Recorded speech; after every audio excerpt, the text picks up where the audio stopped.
morning everyone, I'm Avishka Perera. So today I will be presenting the paper Dreambooth, which is actually a model that is, not a model, a method used to personalize text to image diffusion models. So this was a work of work by Google, and these are some images they have. So they use a small set of images and then fine tune a diffusion model so that they can get different context of the same subject. Yeah. So we will first look into the related work for this Dreambooth. So the two things that I would like to highlight is this, the image generation and also personalization. So for image generation, I think you might have remembered the stable diffusion process. So here they are actually using this Dreambooth algorithm to infer images from stable diffusion, and also another model called image gen. And for personalization, they are actually comparing their results with recent work. So I think 1 year before them, called textual inversion. Yeah. So we'll first look into the image generation line of work. So now get ready to dive deep into deep load of mathematics. And actually, I'm just kidding. So I just avoid the mathematics part for this presentation, so you can completely focus on how the algorithm works. So actually, there are no mathematics in the Dreambooth. It's simply kind of a prompt engineering situation. So I just remind you what stable diffusion is. So the image generation. So this is from denoising diffusion probabilistic model. So we get a noise image and stepwise remove the noise till we get a good representation. So in stable diffusion, what they are doing is they are instead of doing that denoising in the image space, they use an encoder to encode image into a latent space, and denoising in the latent space, and in the process they are using a kind of clip over any other conditioning mechanism to condition the denoising process, and once the denoising is done, they can use the decoder to get the image space representation. Yeah, so now the model personalization part. So they are actually benchmarking their results with this textual inversion model, so inversion method. So in this part, what they are doing is they are so what we have is what we want is we want to give a text description and then generate images of the subject mentioned in the description. For example, if we take an image of some sort of a pattern, we are saying put this pattern on a teapot. So like that. So that's what these people of the textual inversion were trying to do. So what their argument was, basically embedding space is expressive enough to capture basic image semantics. So this embedding space, what they are meaning is the text embedding space, the embedding space of the text. So we have like different kind of prompts, and for each prompt we can get an embedding, but that embedding space is actually almost infinite.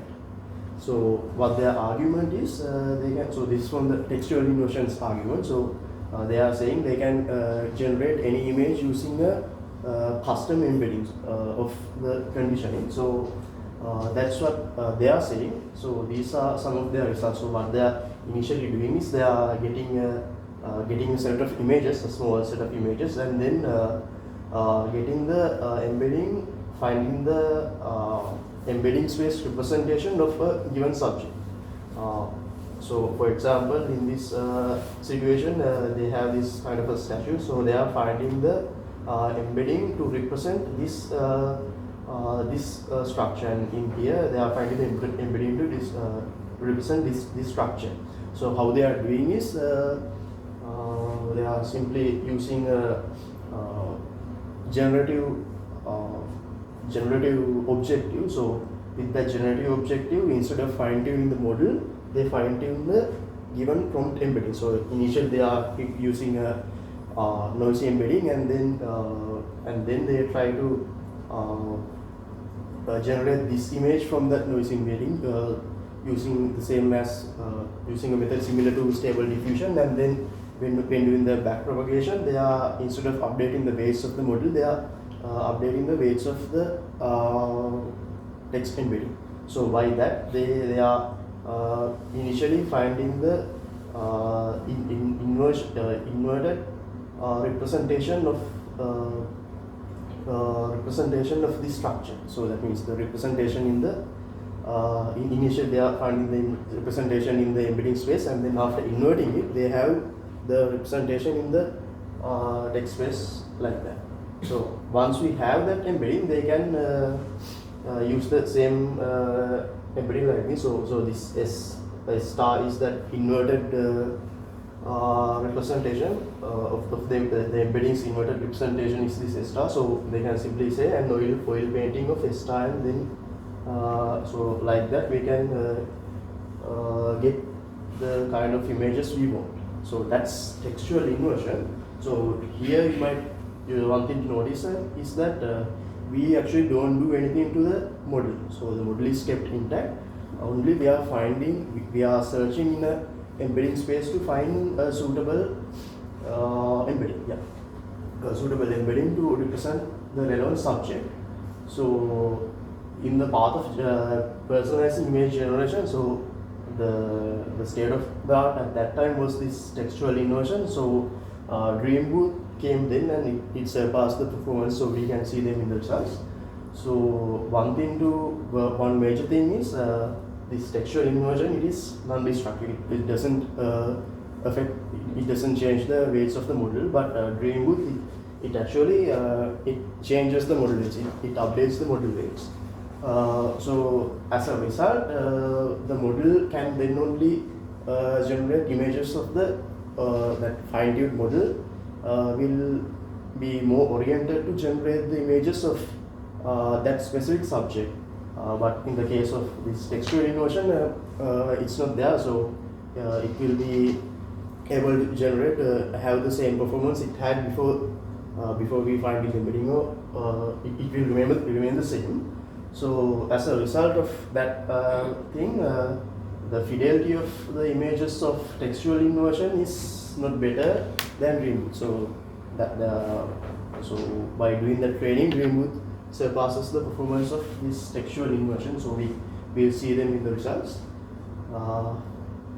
Yeah. So here you can see they take a set of input images like this, and then in the textual inversions case, they find the embedding of this vase, and then generate images from that inverted embedding.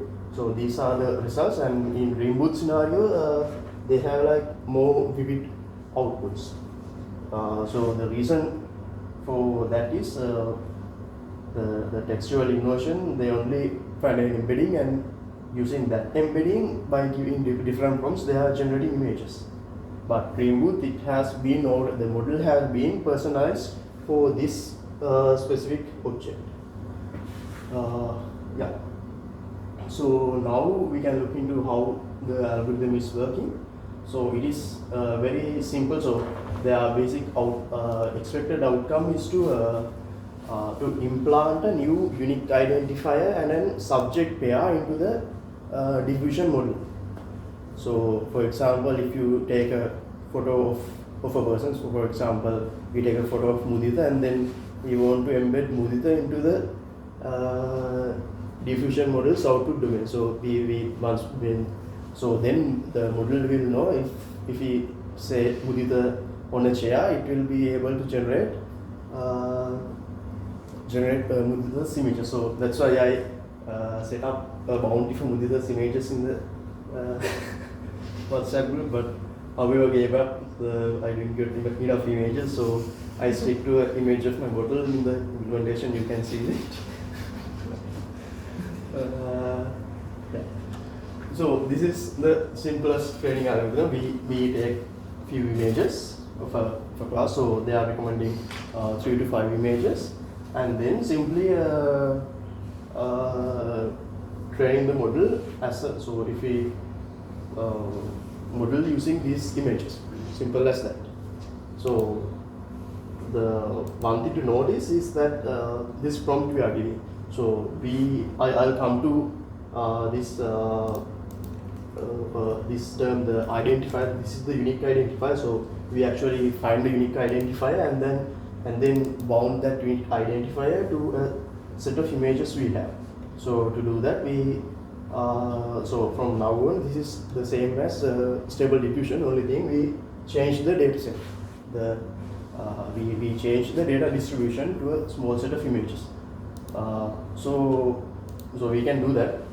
They have shown this in an ablation study also. But this actually introduces some questions. For example, the model will for one thing. So the language drift. So they are saying. So this is language drift is what we usually see in language models. For example, with the presentation, so in that one he told this as the catastrophic forgetting. So this is the same thing as catastrophic forgetting.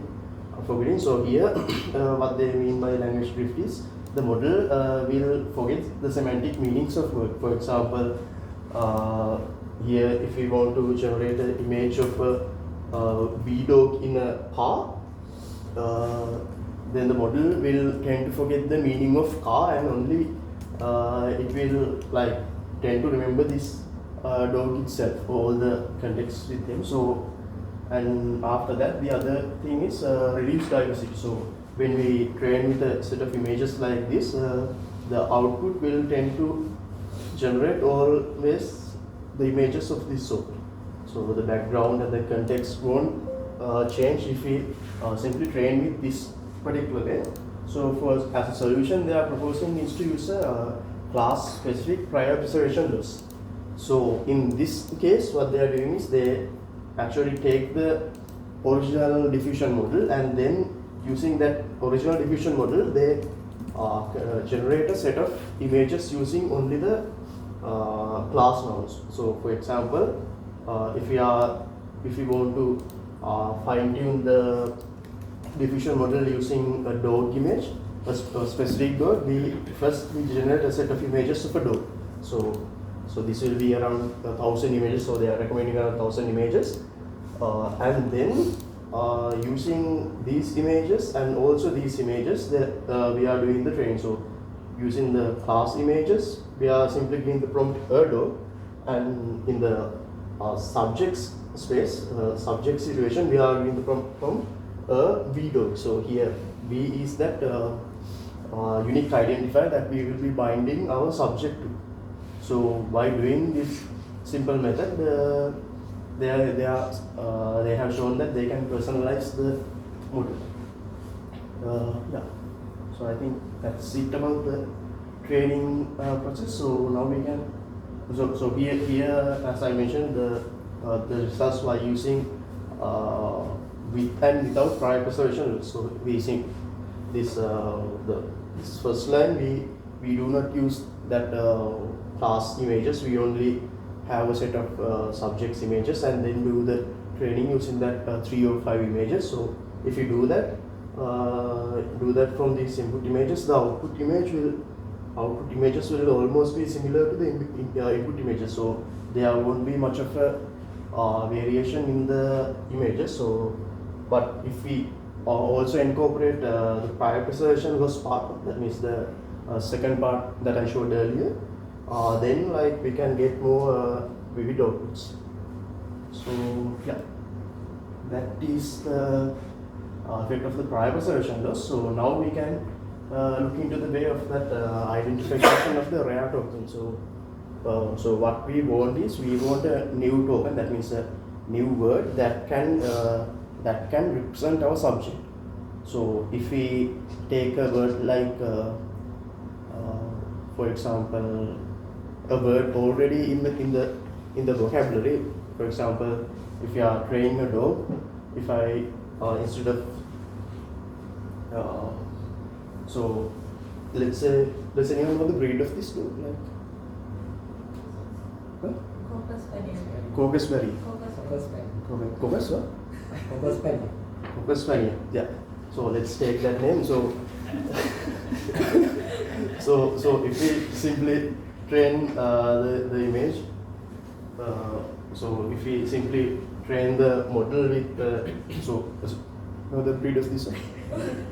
So assume that now here we have the Caucus Spaniel's images here. So if we simply give the prompt a Caucus Spaniel dog, if we use that kind of word as the unique identifier, the thing is the model will start forgetting what a Caucus Spaniel is. So so the meaning of that word will drift.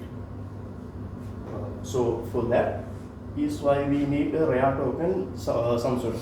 So we need some sort of a rare token to embed this new dog into the model's output domain. So one naive way is to use some sort of a fairly random word like this. So if you look at this, it is no meaning. So we are pretty sure that there is no that there is no meaning for this one. So we know that there is no interpretation in the model's domain for this word. So we can say that is okay. But the thing is, when we provide this to the text encoder, when the tokenizer sees something like this, the tokenizer will actually break this into individual letters. So if you take the individual letters, then this X will have already a meaning in the model's output domain. So in a situation, in that situation, choosing a random set of characters out of the blues might not work.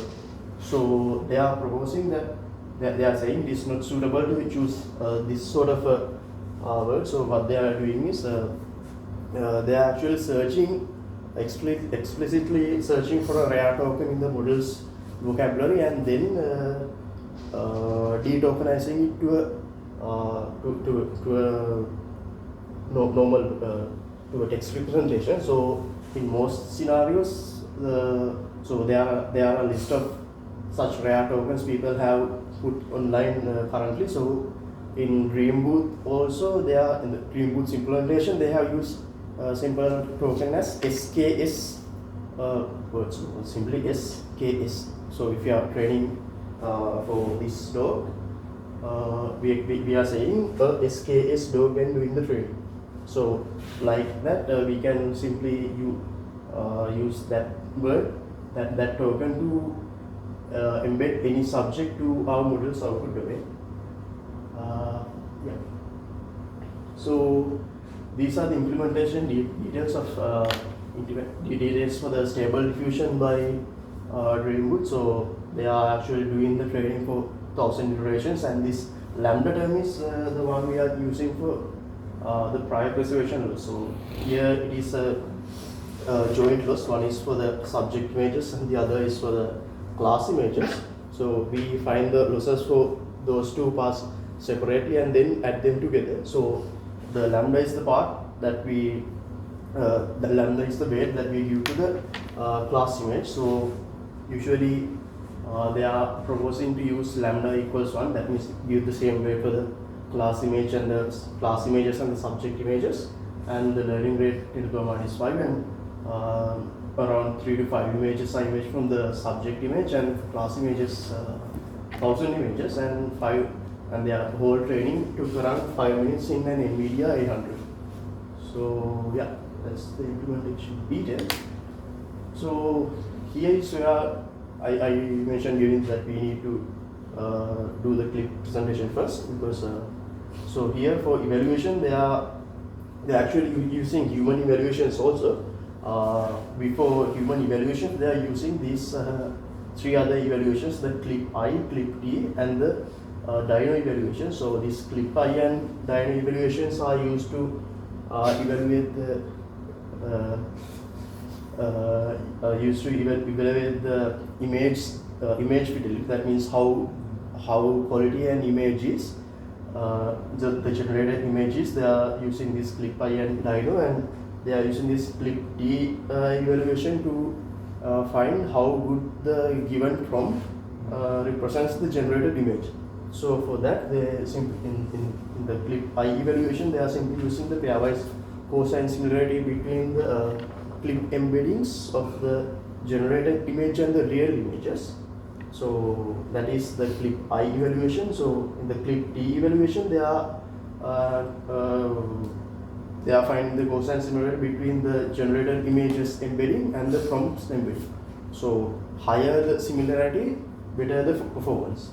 So the argument they are saying is, since clip is not good at differentiating between the classes, they are saying instead of clip I, using this Dino's embeddings, we can get a better interpretation. So these people have used this Dino's evaluation matrices also in their evaluation. And so in the human evaluation, there were like 32 individuals, and there were 25 questionnaires, a set of questionnaires with 25 comparative questions in each, and 3 users per questionnaire, and so there were like 1,800 answers.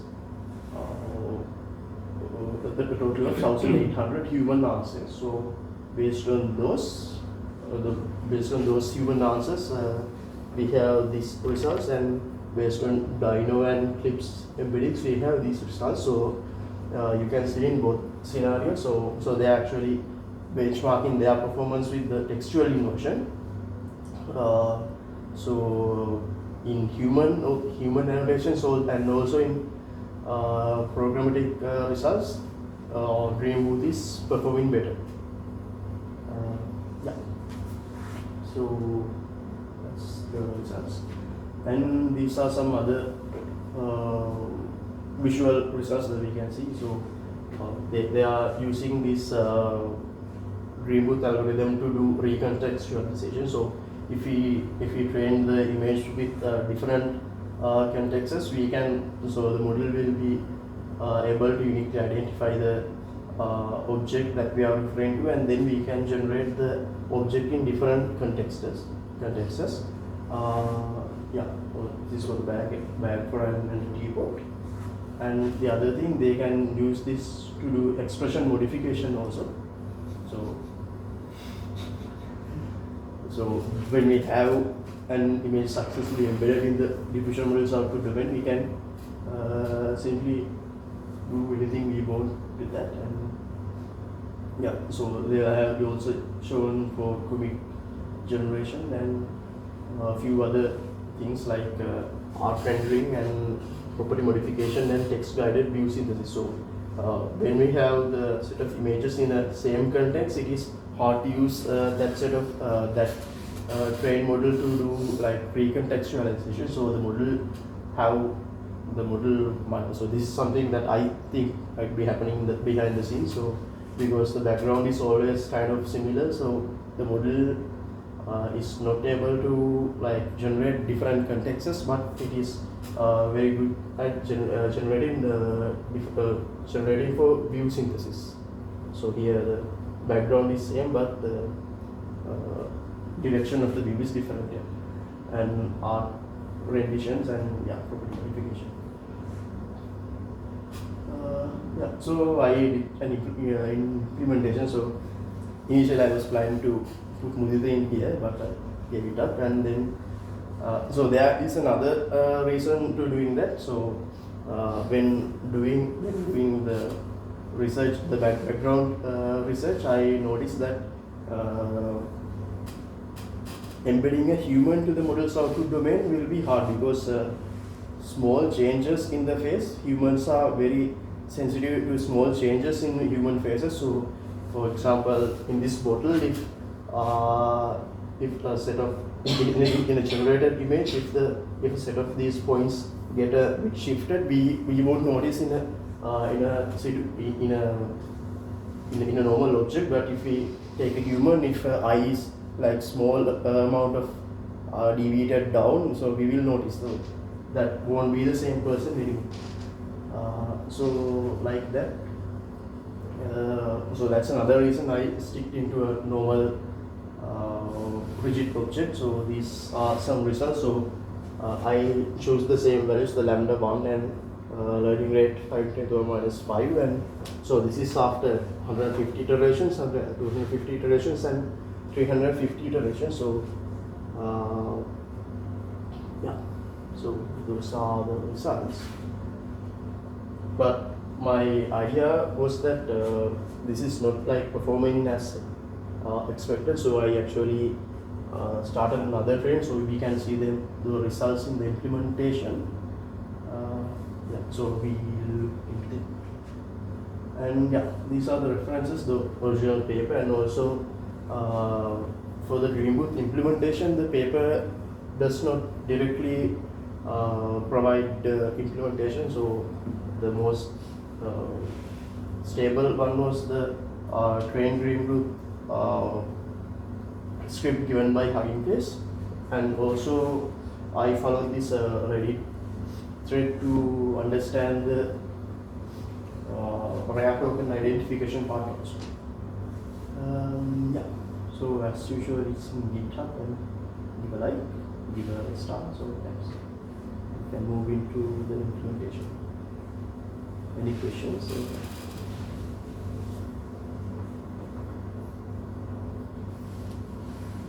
Some application oriented question. If you take Adobe InDesign or something, whatever, so you can create a graphics portfolio for the whole organization, right? Yes. Now has that been achieved with this?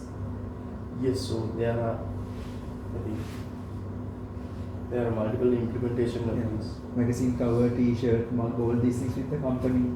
I think now it's possible. Right? Yes. Shall I look into that? Yeah.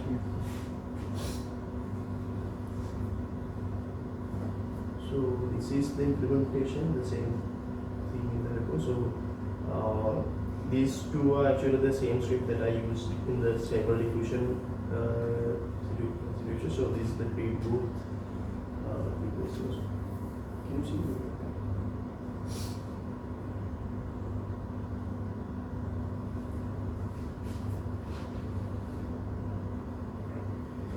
Yes. So initially I am using this.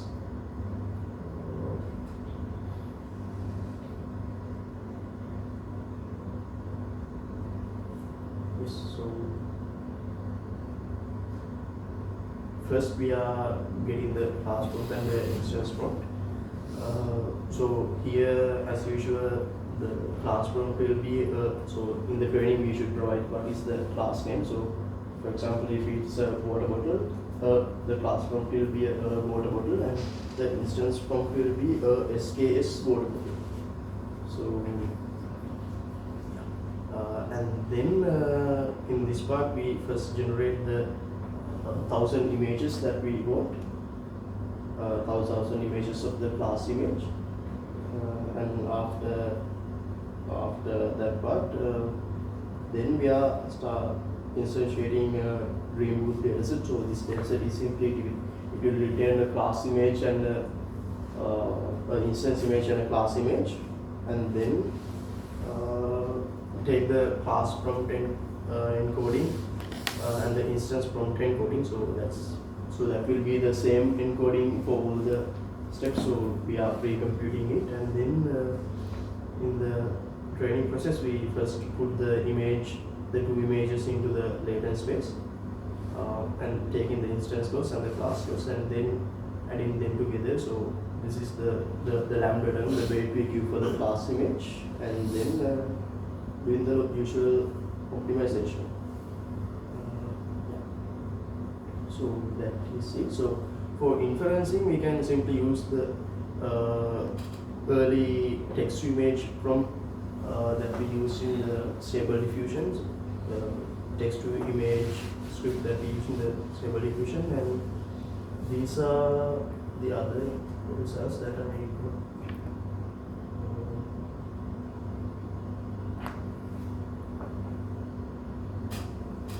So in this part I changed the learning rate to 10 to the power minus 5, and the weight also I changed to 1.5. So these are the results after 1000 epochs, but I think it needs to train more.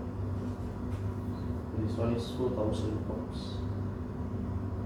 No, epochs, 1000 iterations. So here I have increased the weight of the class image. So here it needs more training to actually mimic my portal. Yeah.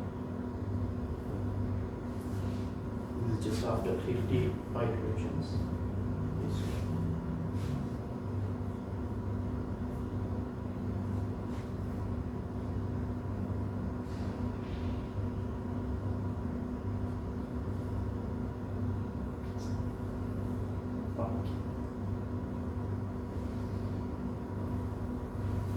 So this is before the training, and this after the training. So it needs few more iterations to keep process. The earlier situation was it was forgetting to, it wasn't able to capture the it has actually captured the background information also. That was the situation in the images in the slide. So we need to do like fine tuning to find the lambda and the number of class images to get better results. So in the Dreambooth paper they are saying that it is stable, it is called OFIT, but actually when you do the implementation we find that it actually OFITs to the background itself. So and earlier sort of in an early experimentation I found that the bag itself, the background itself is getting repeated. Yeah. So that's it about the implementation. So if you have questions we can move into it.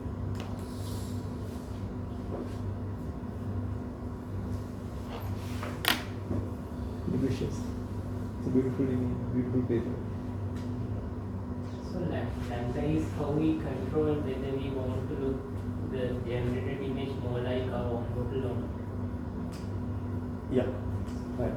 Lower the lambda value, the outputs will be similar to our image. So the lambda is the one we give to the class image. But if we lower it too much, then the background will also get repeated. This is something. Yeah. So in the presentation you might have seen that here.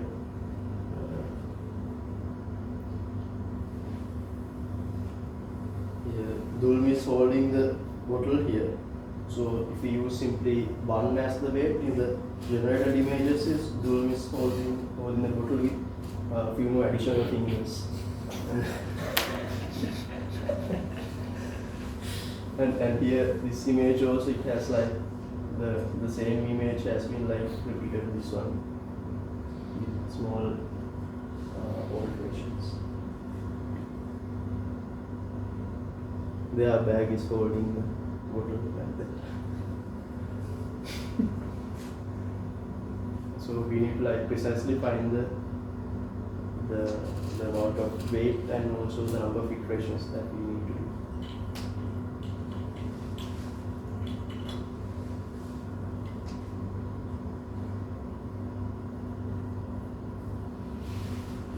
Any other questions? And there are also the loss thing in the relation studies. The loss, how they calculate it? Is it like difference between the click prompts and the cosine similarity between the prompts. the prompts, So, right? yeah. So there are like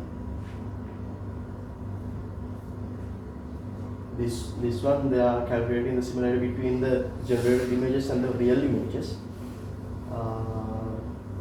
So yeah, that is so this one actually calculates how much the images are how are looking similar to the real ones, and this one they are comparing how the generated image almost represents the prompt that we give.